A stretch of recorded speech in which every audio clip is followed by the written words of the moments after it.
श्री हनुमान जी। यत्र यत्र रघुनाथ कीर्तनं तत्र तत्र कृतं सकांजलिम्। बाष्पवारिप्रपूर्णलोचनं मारुति नमत राक्षसांतकम्। प्रणवो पवन कुमार खल पावक ज्ञानधन। जासु हृदय आगार बसही राम सर चाप धर। भगवान शंकर के अंश से वायु के द्वारा कपिराज केसरी की पत्नी अंजना में हनुमान जी का प्रादुर्भाव हुआ। मर्यादा पुरुषोत्तम श्रीराम की सेवा शंकर जी अपने रूप से तो कर नहीं सकते थे, अतएव उन्होंने 11वें रुद्र रूप को इस प्रकार वानर रूप में अवतरित किया। जन्म के कुछ ही समय पश्चात महावीर हनुमान जी ने उगते हुए सूर्य को कोई लाल लाल फल समझा और उसे निगलने आकाश की ओर दौड़ पड़े। उस दिन सूर्य ग्रहण का समय था।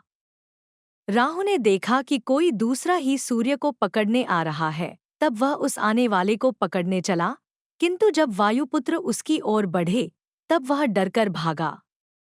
राहु ने इंद्र से पुकार की। ऐरावत पर चढ़कर इंद्र को आते देख पवन कुमार ने ऐरावत को कोई बड़ा सा सफेद फल समझा और उसी को पकड़ने लपके। घबराकर देवराज ने वज्र से प्रहार किया।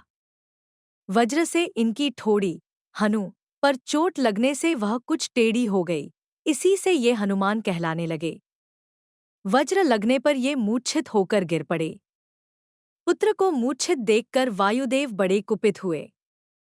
उन्होंने अपनी गति बंद कर ली। श्वास रुकने से देवता भी व्याकुल हो गए। अंत में हनुमान को सभी लोकपालों ने अमर होने तथा अग्नि जलवायु आदि से अभय होने का वरदान देकर वायुदेव को संतुष्ट किया।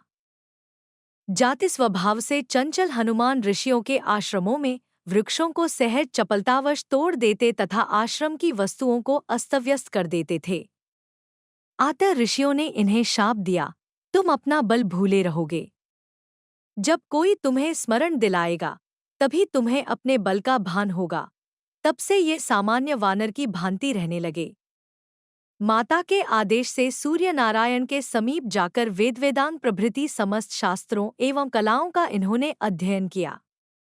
उसके पश्चात किष्किंधा में आकर सुग्रीव के साथ रहने लगे। सुग्रीव ने इन्हें अपना निजी सचिव बना लिया। जब बाली ने सुग्रीव को मारकर निकाल दिया तब भी ये सुग्रीव के साथ ही रहे। सुग्रीव के विपत्ति के साथी होकर ऋष्यमुख पर ये उनके साथ ही रहते थे। बचपन में माता अंजना से बार बार आग्रहपूर्वक इन्होंने अनादि रामचरित सुना था।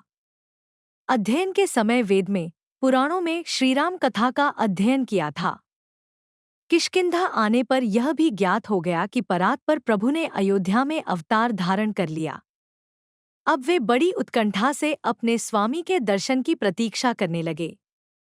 श्रीमद्भागवत में कहा गया है, जो निरंतर भगवान की कृपा की आतुर प्रतीक्षा करते हुए अपने प्रारब्ध से प्राप्त सुख दुख को संतोषपूर्वक भोगते रहकर हृदय, वाणी तथा शरीर से भगवान को प्रणाम करता रहता है, हृदय से भगवान का चिंतन, वाणी से भगवान के नाम गुण का गान कीर्तन और शरीर से भगवान का पूजन करता रहता है, वह मुक्तिपद का स्वत्वाधिकारी हो जाता है। श्री हनुमान जी तो जन्म से ही माया के बंधनों से सर्वथा थे। वे तो अहर्निश अपने स्वामी श्रीराम के ही चिंतन में लगे रहते थे। अंत में श्रीराम अपने छोटे भाई लक्ष्मण के साथ रावण के द्वारा सीता जी के चुरा लिए जाने पर उन्हें ढूंढते हुए ऋष्यमुख के पास पहुंचे। सुग्रीव को शंका हुई कि इन राजकुमारों को बाली ने मुझे मारने को न भेजा हो। अतः परिचय जानने के लिए उन्होंने हनुमान जी को भेजा।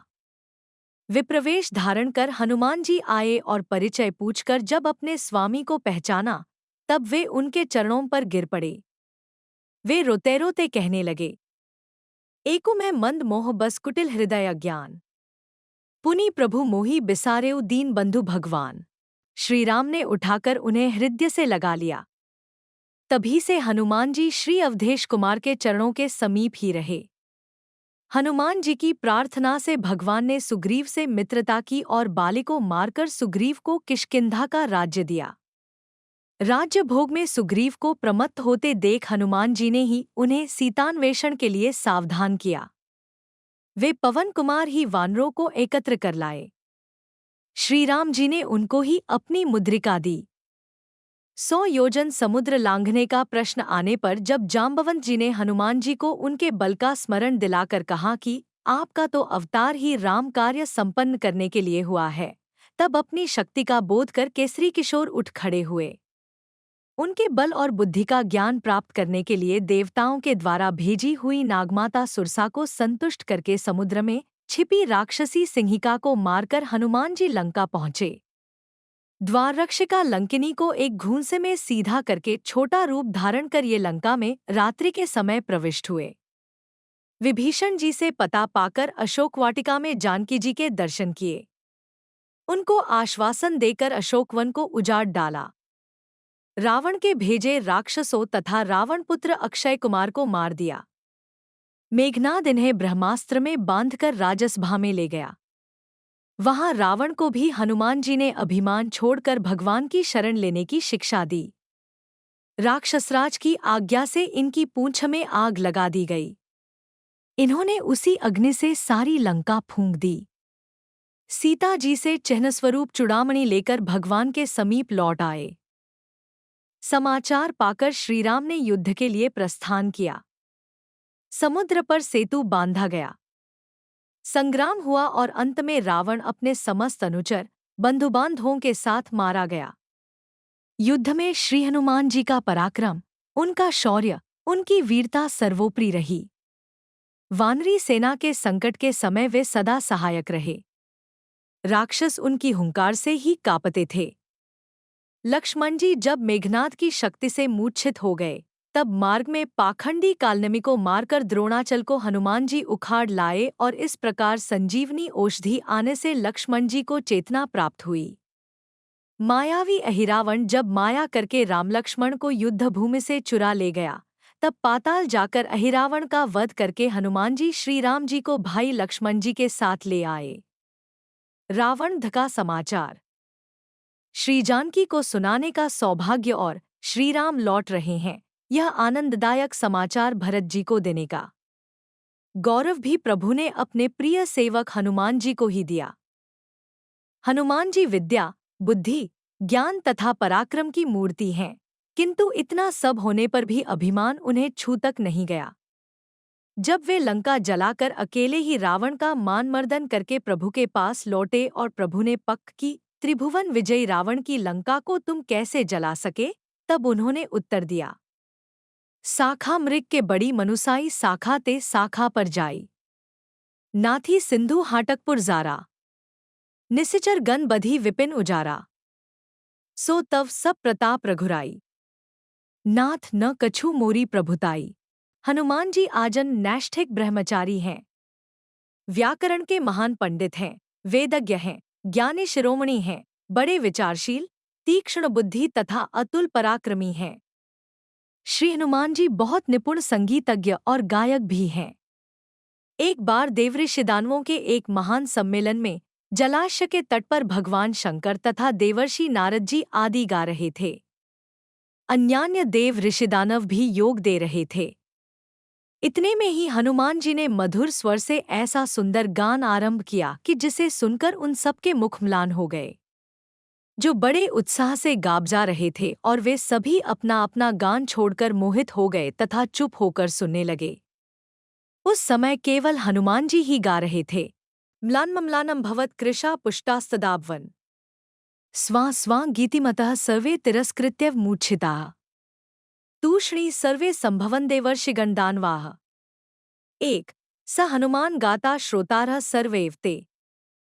जब तक पृथ्वी पर श्रीराम की कथा रहेगी, तब तक पृथ्वी पर रहने का वरदान उन्होंने स्वयं प्रभु से मांग लिया है। श्रीराम जी के अश्वमेध यज्ञ में अश्व की रक्षा करते समय जब अनेक महासंग्राम हुए, तब उनमें हनुमान जी का पराक्रम ही सर्वत्र विजय हुआ।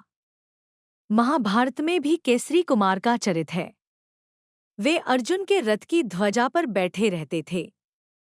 उनके बैठे रहने से अर्जुन के रथ को कोई पीछे नहीं हटा सकता था। कई अवसरों पर उन्होंने अर्जुन की रक्षा भी की। एक बार भीम, अर्जुन और गरुड़ जी को आपने अभिमान से भी बचाया था। कहते हैं कि हनुमान जी ने अपने वज्रन खसे पर्वत की शिलाओं पर एक रामचरित काव्य लिखा था। उसे देखकर महर्षि वाल्मीकि को दुख हुआ कि यदि यह काव्य लोक में प्रचलित हुआ तो मेरे आदिकाव्य का समादर न होगा। ऋषि को संतुष्ट करने के लिए हनुमान जी ने वे शिलाएं समुद्र में डाल दी। सच्चे भक्त में यश, मान, बड़ाई की इच्छा का लेश भी नहीं होता। वह तो अपने प्रभु का पावन यश ही लोक में गाता है। श्रीराम कथा श्रवण, राम नाम कीर्तन के हनुमान जी अनन्य प्रेमी हैं। जहाँ भी राम नाम का कीर्तन या राम कथा होती है, वहाँ वे गुप्त रूप से आरंभ में ही पहुँच जाते हैं। दोनों हाथ जोड़कर सिर से लगाए सबसे अंत तक वहाँ वे खड़े ही रहते हैं। प्रेम के कारण उनके नेत्रों से बराबर आंसू झरते रहते हैं। श्री प्रियादास जी महाराज हनुमान जी की भक्ति का वर्णन करते हुए एक प्रसंग में कहते हैं, रतन अपार क्षीर सागर उधार किए लिए हित चाय के बनाए माला करी है। सब सुख साज रघुनाथ महाराज जू को भक्ति सो विभीषण जू आनी भेंट धरी है। सभा ही की चाह अवगाह हनुमान गरे डारी दई सुधी भई मति अरबरी है। राम बिन काम कौन फोरी मनी दीन है डारी खोली त्वचा नाम ही दिखायो बुद्धि हरी है। 27। कवित्त का भाव इस प्रकार है। रावण के कोष में समुद्र मंथन के समय निकले सभी दिव्य रत्न संचित थे। उसके वध के बाद जब विभीषण का राज्याभिषेक हुआ तो उन्होंने उन दिव्य रत्नों की एक माला बनाई और कृतज्ञता ज्ञापन करते हुए उसे श्रीराम प्रभु के चरणों में अत्यंत भक्तिपूर्वक निवेदित किया। उस दिव्य रत्नमाला के लिए समस्त वानर भालुओं का मन लालायित हो गया। वहां श्री हनुमान जी भी थे, परंतु उनका मन तो अपने आराध्य प्रभु के रूप सुधा का पान करने में ही मग्न था। यह देखकर प्रभु ने वह माला श्री हनुमान जी के गले में डाल दी। हनुमान जी ने उस माला को उलट-पुलट कर देखा, फिर उसके एक एक रत्न को निकालकर अपने का सदृश दांतों से तोड़-तोड़ कर देखने लगे। उन्हें ऐसा करते देख विभीषण जी ने पूछा, हनुमान जी, आप इन अमूल्य रत्नों को क्यों नष्ट कर रहे हैं? हनुमान जी ने अनमने भाव से उत्तर दिया, इन रत्नों में प्रभु श्रीराम का नाम अंकित नहीं है, इसलिए ये मेरे लिए मूल्यहीन है। इस पर विभीषण जी ने कहा, आपके शरीर पर भी तो कहीं राम नाम अंकित नहीं है, फिर इसे आप क्यों धारण किए हैं? इस पर श्री हनुमान जी ने अपना हृदय चीर कर दिखलाया तो उनके अंतस्थल में विराजमान श्रीराम सीता के दर्शन सबको हुए।